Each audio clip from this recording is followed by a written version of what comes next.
Alright, so imagine that you're booking a flight ticket. You enter your details, you enter your card, you click on pay. The screen loads, and it just keeps loading until you see a network error. This is where you panic and you check your banking app, and obviously the money is already gone. So what you do is you click on the pay button again. You obviously want to get on the flight as soon as possible, so you do whatever it takes to get that ticket. And now you've just paid twice for a flight, for which you'll have to get on a call with the airlines just to get the initial amount back into your account. But the interesting part here is that this is not an issue on the front end. It's more of a backend design problem. And the solution to this is by making the operation idempotent. What I mean by this is that the result should be the same regardless of how many times an operation is executed. Safe retries are literally built on top of this principle. So I'll cover idempotency in a minute with examples, but let's break down the original problem quickly. So when you click on the pay button, the client sends a post request. Let's assume that it's a book flight request. The server charges your card. Server writes booking to the database. It will also send you back the response. Now the network drops before response reaches you for whatever reason. And from the client's perspective, the request has failed. But from the server's perspective, it succeeded. It's already there in the database. The entry for the booking is already there. So this mismatch is the main problem. So in HTTP, some methods are naturally idempotent, which means running them multiple times will give you back the same result.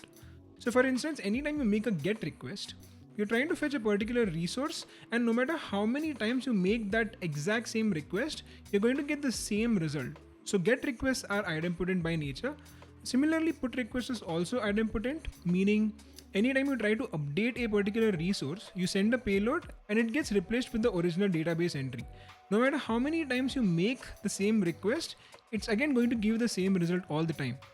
Similarly, delete request also is idempotent. If you try to delete a resource multiple times, after the first time where it actually gets deleted, no matter how many times you make the same request, it's not going to do anything different.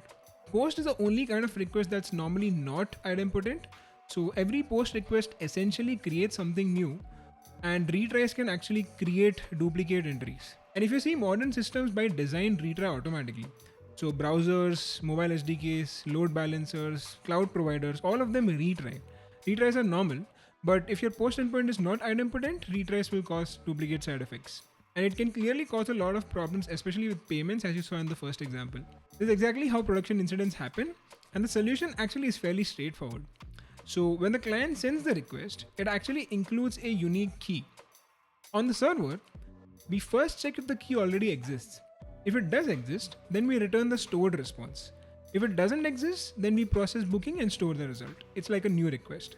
If we go back to the original problem, the server actually did succeed and save the entry, but the poor network is what was the source of the duplicate payment. So server will actually have a transaction entry in the database. If the operation failed on the server, we do not have the duplicate problem to begin with. So now with this implementation, if the request is retried, same key will give you the same response and there will be no duplicate charge. So this is what I mean by safe retries. Stripe has a piece on how they do it, which I'll share in the description, but the underlying idea is pretty much the same. So yeah, if your system supports retries as every other production system out there, then your write operations must be idempotent.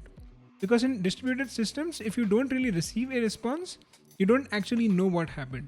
And that uncertainty is what idempotency protects you from.